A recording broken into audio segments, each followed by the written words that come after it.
Hi, this is Carrie Schell from On Point Quilter. In my recent Catch the Waves free challenge for Electric Quilt newbies, there were a number of people that commented on challenges with respect to the zoom tool. And after thinking about that, I realized that the zoom in and zoom out functions work a lot differently depending on the computer program that you're using. So I thought I would devote this video tutorial to helping understand the zoom functions within Electric Quilt. Okay, I've opened a project and I'm going to go ahead and view the sketchbook, so at least as I'm using the zoom, there's something that you can actually see me zooming in on. So I'm going to first of all open a quilt, and then I'm going to view my sketchbook, and I'm going to go to a block. I'm going to go ahead and select a block for editing as well.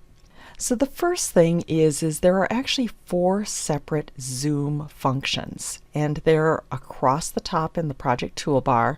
There's the zoom in, which has the plus, the zoom out minus, the refresh, which is equal, and the fit to work table. So let's start with the zoom in.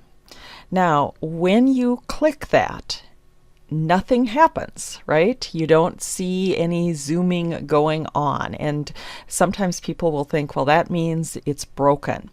But actually, all you've done is engage the tool, and notice that when I now move to the white work table space, that I have a magnifying glass with a little plus in it.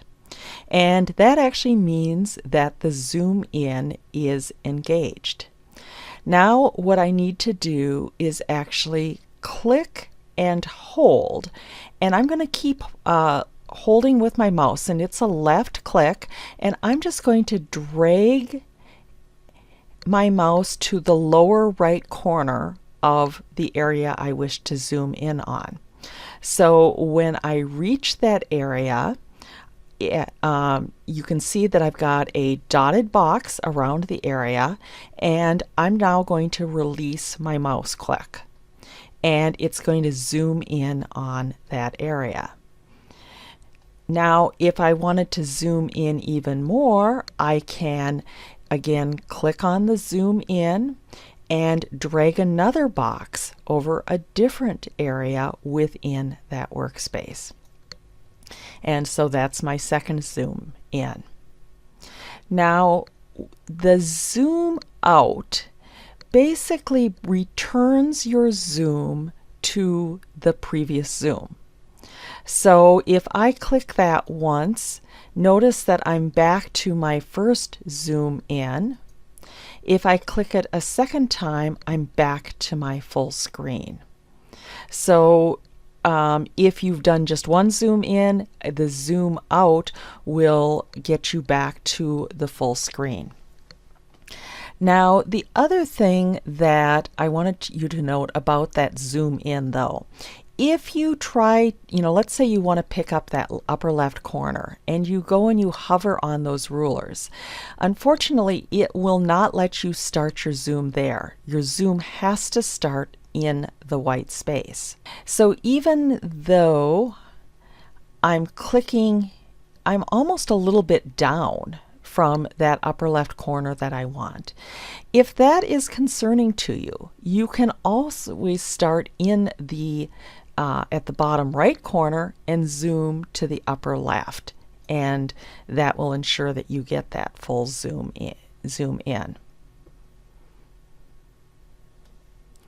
Okay, I decided to switch projects because I wanted to show you one of the uses of the third zoom tool, which is the refresh tool.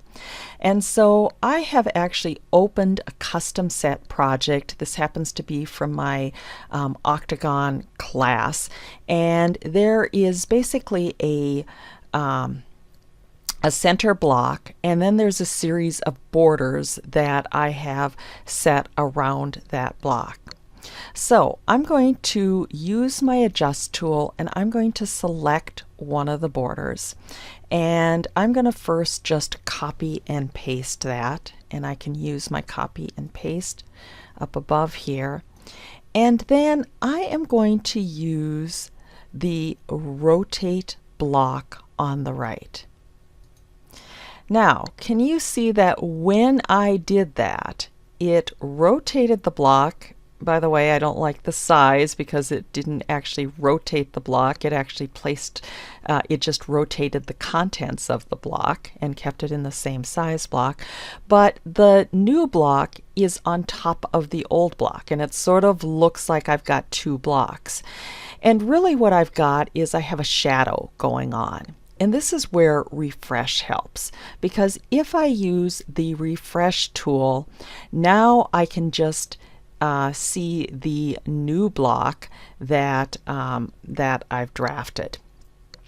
Now obviously if I was going to do this, I would need to resize it and put it there or use a different method of rotating, but that's outside the purpose of this particular video. So let's assume I've zoomed in on this and all I want to do is get back to my main screen.